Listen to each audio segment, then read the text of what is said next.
When I was a child, I had a fascination with religious figures, with the Pope, with priests, and with the saints that I would read about in Hindu texts. As a kid, my favorite book was the biography of Vivekananda, after whom I was named. And I remember going to India when I was in middle school and spending a whole summer reading his biography and being fascinated by what I heard. What fascinated me about religious figures was their deep sense of mission and their commitment to service to humanity. And as I got older, I found this same sense of mission and many of these same qualities in scientists and in doctors. And I saw them first in my own parents. My father is a primary care doctor. And my mother, while she doesn't have formal training in medicine, she was every bit as much an equal partner with my father in building and running the family medical practice that they established when I was a child. And as a kid, I spent a lot of time in that practice. I saw patients as they came, ill, stressed out, and I would see them leave feeling a bit better and a lot more confident that they had a partner to work with them in their journey from illness to healing. My parents had a belief, and it was a belief that real healing was about more than diagnoses and treatments, but it was about building a relationship that was based on trust. It was about understanding who people were and where they were from. And their experience and their teachings are what inspired me to go into medicine. When I became a doctor, I loved it. I loved taking care of patients. I loved learning about medicine. I also loved teaching medical students and residents along the way. But I was confronted by two difficult realities when I became a doctor. One was that the majority of conditions that patients had who visited me in the hospital, the majority of these conditions were preventable. And the second, more disturbing realization was that the clinical skills I had did not equip me to actually prevent those illnesses. So that's what was concerning to me. But I realized that I was not alone. And in fact, many of my colleagues felt this way. And that as a country, we have been experiencing an explosion in preventable chronic disease. Now, a lot of this is related to lifestyle factors, to poor nutrition, to sedentary behavior, to smoking, and to using tobacco in smokeless forms as well. It's a real challenge.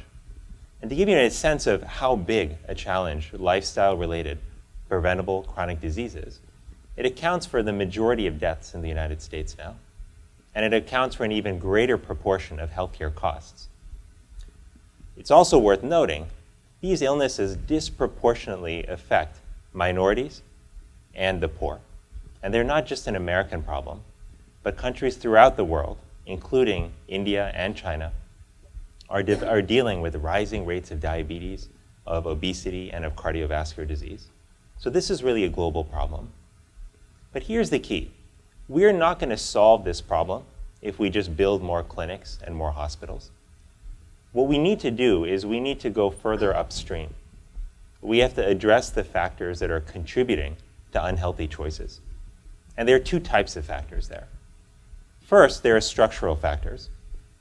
If I live in a town where I can't afford fresh fruits and vegetables, or where a grocery store is far beyond my reach, then it's going to make it harder for me to actually eat healthy food. If I live in a place where it's unsafe to go out at night because you may get robbed or you may get shot, that makes it tough for me to take a walk after dinner. If there are no sidewalks or parks where I live, it's tough for me to take a walk during the day as well. But in addition to structural factors, there are also social and cultural factors at play here that influence our choices around health. For example, what I eat on a day-to-day basis is often influenced by my family and by my friends. How much physical activity I do is influenced by the people around me and whether they're active or not. And when it comes to tobacco, this is an area where we are very much influenced by what we see, by social cues. In fact, we have calculated that if you were to take movies, for example, and eliminate the presence of smoking in movies that kids are exposed to, G, PG, and PG-13 movies, we could save 1 million children who are alive today from premature deaths due to tobacco. So these social and cultural cues have a big influence on health choices. And if we want to ultimately address the upstream factors that determine health, we have to attack them both on a structural and a cultural level. Now, what would happen if we actually did this and did this well? Well, it turns out that a 5% reduction in the body mass index, to give you a sense of what that means, that would be the equivalent of a 6-foot-tall, 200-pound guy losing 10 pounds. So a 5% reduction in the body mass index, it turns out would have a dramatic impact on the country. Just take the state of California. California, a 5% reduction in BMI would actually result in 800,000 fewer diagnoses of diabetes, in 650,000 fewer diagnoses of cardiovascular disease. When you look at the impact on cost, it's even more staggering. In terms of what the country would save with the 5% reduction in BMI, we are looking at nearly $30 billion over 5 years, at $160 billion over 10 years, and at over $600 billion over 20 years in terms of savings. So these are staggering numbers, and they come from a modest reduction in body mass index. Now you might ask yourself, well, this all makes sense, and it sounds good, but is it really possible to change these underlying factors, the structural and cultural elements that lead to health?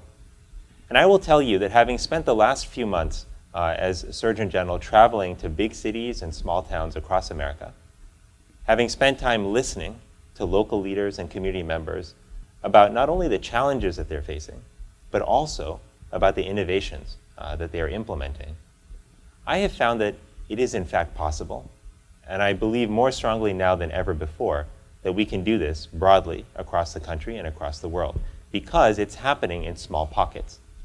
25% of college campuses, for example, have decided to create a cultural norm that does not accept tobacco, and they've gone tobacco-free. I meet employers who have decided to make their workplace a model of health that supports nutritious choices and physical activity. And I also meet local government leaders who have decided to pull together employers and schools and parents to create an environment that supports healthy choices for kids and reduces childhood obesity. So this is possible. But here's the bottom line. Given the scope of the challenge that we face, given the fact that we are losing millions of lives and trillions of dollars due to preventable chronic disease, I believe it is essential that every person ask themselves the question, what can I do to improve my own health and the health of our community? We need a prevention revolution in America and around the world. We need to create a prevention-based society that supports us in achieving our best health. Doing that won't be easy.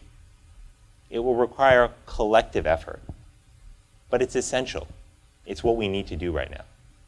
If we build a prevention-based society, we can create a healthy and strong citizenry that in turn can support a strong economy and strong civil institutions. But most importantly, we can alleviate human suffering for millions of people in America and for billions of people across the world.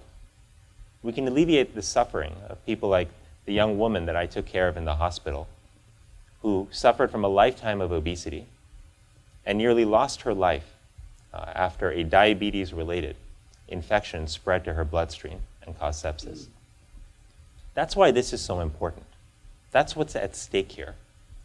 We have the power to change the status quo, but we have to do it together, and we have to build a prevention-based society that supports health in every dimension of its function. Thank you very much.